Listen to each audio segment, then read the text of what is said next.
reserved to the banks. And for these activities, you absolutely need to get a credit institution license from the National Bank of Belgium. But there are obviously alternatives for fintech companies. And these alternatives are essentially to open payment accounts and e-money wallets. This is a kind of a banking account-like services, and they do not need banking license. But only simply, if I can say, payment institution or e-money institution license. Building of that, I would like to give you some words about payments. From the discussion I had with Korean, I have understood that the payment scheme in Korea is slightly different than in Belgium. Here I have a very technical slide provided by the National Bank of Belgium, but I would like to summarize in some words in two phrases. On the Belgian market, on the retail payments of the Belgian market, there are essentially two streams of payments. The first one are the card payments. So when you buy a service of a good in a point of sale, digital or physical point of sale, you use a card payment. And the card payments need to process the payment to be issued by a card issuer, and they need also to get the payment an acquirer. The second mainstream of payments in Belgium is a fund transfers. It is a straightforward payment between two service payment providers, which are not necessarily banks. So also, there are also payment institutions who receive payments and which are no banks. On the left of my slides, you see all the payment services, just for information, and we have already spoken about two of them, the issuing payment instrument and executing payment services. I must speak about two new payment services issued by the PSD2. We have already spoken about this new directive, new European directive, the Payment Service Directive 2. And this directive has put in place two new payment services which are really tailor-made for fintechs. The first new payment services is the account information service made by an account information service provider. It is a very easy way for a consumer to have, through this AISP, so Account Information Service Provider, to have easy information about all the accounts he has by different institutions. No need anymore to go to different websites or different applications. To a single gateway, single login, you have access to your different banks. And because there is no payment transaction, this kind of license is easy to obtain, not the supervisory and the authorization is reduced.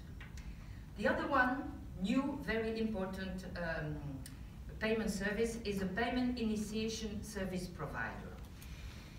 In this case, thanks to this new service, you don't need any more card to pay when you buy a good or a service.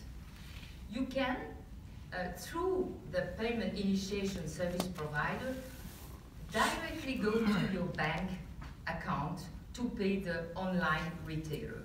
So it costs less than using a credit or a debit card, and it goes very quick. I do not want to elaborate too much on this because it's a little bit more sophisticated, I said, but of course you will receive my slides afterwards, and I'm of course at disposal to speak about or to elaborate further about this. But these two initiatives are very important, and they are also important because they banks to open their data to third-party providers. The bank cannot say, I do not want to give you access to my bank's account. The PSD2 has obliged the bank to open the client data to these providers. And this is really a revolution in Europe. Another legal concept I would like to speak about very quickly is about investment advice. So the question is my fintech company, is it going to give an investment advice? And the answer is yes, if the fintech company makes a recommendation on a transaction on financial instruments, which is presented as suitable based on the client particularities, circumstances, and which is more than just a general publicity, of course, to, as I said, a potential or investor or to his agent. If all these particularities are together, then the fintech company is going to provide an investment advice. And the consequence of this about regulation is that you have the fintech company who you has to be regulated and to get a license as an investment firm delivered, granted by the FSMA. Of course, and this is what I said previously, when you get a license, it begins, because you have to comply with a set of rules of conduct. What about robo-advisors? There are, for robo-advisors, at least 4 different manners to approach the market in Europe, in Belgium, and in Europe. First one is a direct approach to the client. It's a basic one, but maybe also the trickiest one. Because you're going to give an investment advice to your client directly, you're an investment firm, so you have to be regulated as a robo-advisor. The other way to approach a market is to be an intermediary. In this approach, you do not have a direct contact to the client, but you are an agent of a licensed firm, of an investment firm. So you are the intermediary of a firm which has got its license. So it's quite easier because you don't need to be licensed, but you don't have really your own clients because you are an intermediary. A third approach is a pure B2B approach. And in this approach, you have to get your license, but you have a partnership with another firm and you share your clients. You know that get clients take cost and time. It's why a B2B approach is very often decided and chosen by robo-advisors. And the last approach is a pure IT tool approach. So the robo-advisor doesn't have contact with the client, but is an IT tool bought or rent by another regulated firm, an investment firm or bank. So you see that the market can be approached by different manners. Last but not least, I would like to give you some words because it's a difficult and controversial matter about ICOs. I know because I have spoken a lot about this with Korean lawyers, that ICO are very popular here in Korea, and there are a lot of platforms of cryptocurrency exchange. It is not the case in Belgium. In Belgium, there is no ad hoc regulation for ICOs. And ICO is becoming today a very general concept for different things. It was at the beginning, originally, only for initial coin or cryptocurrency offering. But today, more recently, it is also for initial token offering. What does it mean, tokens? Tokens can be shared between security investment tokens or utility tokens. Utility tokens give to the investor access to a product or a service. Security or investment tokens give access to right or maybe to return on investment. But the key connecting factor is that security tokens are considered by the regulators, may be considered like transferable securities, meaning that the securities can be exchanged on the capital markets. And the consequence of it is that a lot of different regulation would apply to this operation, business operation. For instance, the rules of conduct of the directive MiFID would apply, and the issuer of tokens would necessarily produce a prospectus to, because he will begin a public offer to the public. So you see that the qualification of the tokens is really important to determine which kind of regulation would apply to the fintech company or to the issuer of tokens. I'm not going to go very further about the difference because between tokens and cryptocurrency. I'm sure you know it. In a nutshell, tokens is not necessarily a currency. It's what I said, more general,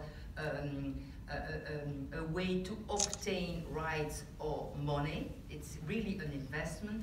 Cryptocurrency is more an alternative to governmental issued legal tender, and it's a medium of exchange. You can convert your cryptocurrency on a platform, and here in Belgium it's not regulated, but I know that here in Korea it's very popular. Okay, so maybe Françoise, you can give you some words about the last slide, the data and financial services. Yeah, we also wanted to give you a few words on the GDPR. I know that you probably heard of it because it was also like a buzz here in Korea due to the fact that this new regulation, which is nearly now 1 year old, is extensively applicable, and it's applicable to all kind of companies that are collecting or using data coming from the EU and from individual persons residing in Europe. So that's why it's applicable to companies here in Korea or other parts of the world, even if they are not established in the EU and just using those data. And GDPR, maybe it's more familiar to you, it's a bit like PIPA, and it's the protection of this data and individual data. So the target, all companies, as I said, and the personal data is also very broad in the sense that it can be only names, contact details, or genetic information, health information. So those kind of information are maybe more secretive, but all kind of information are included in the GDPR. And if you want to process, and we'll come to that, you have to do it lawfully, says the text. What means processing? It's only collecting or recording or using or storing this information. And you have to do it how, and the legislation says that it has to be lawful, and you have to do it either with the consent of the person, but if you have the consent of the person, the regulation mentions that that person can withdraw this consent, and at that time, then you will have a problem if you still use the data of that person. but you have other ways of demonstrating the lawfulness of your processing. If you are in compliance with a legal obligation, then you do not need the consent of the person. And that would be the case if you have to comply with anti-money laundering obligations. So the rule of KYC, it will be a right basis for you to collect and use this information. It could also be the execution of a contract with the person with whom data you would use. And finally, and it's a bit more controversial, the regulation also mentions that it's necessary for the purposes of legitimate interest. And that is not very clear of what those legitimate interests may be. If some examples have been given in the regulation, for example, if you have affiliates, then you have to circulate some information. For those legitimate interests, you will not need to get the consent, but there will be a balance with the right of the person, and make sure that there is a right balance between your interest and the interest of the person. So all those, this regulation is directly applicable from Europe to all companies working with data in Europe, and that's the reason why we wanted to give you a few words on that too. But if you have any questions, you can certainly ask us later. I think that's more or less the end of our presentation, and we would like, oh, sorry, I didn't know, I'm not, sorry. So this is the complete slide that I spoke about. So this is the team of Kim and Chang and fintech who collaborated with Simon Brown to this presentation, and who is happy to answer any of your questions. And I will leave the floor to Catherine to explain the team. Thank you, Françoise. I hope you enjoy this first flavor of regulation. Regulation is also very boring, but it's necessary to understand it. And if you have any more question, of course, come and see me, because we are going to lunch together, if I have well correctly understood. And if you decide to come in Belgium, we have a whole team completely dedicated to the digital finance team. And so we would be more than happy to welcome you in Brussels and to go with you for your future endeavors. Thank you very much.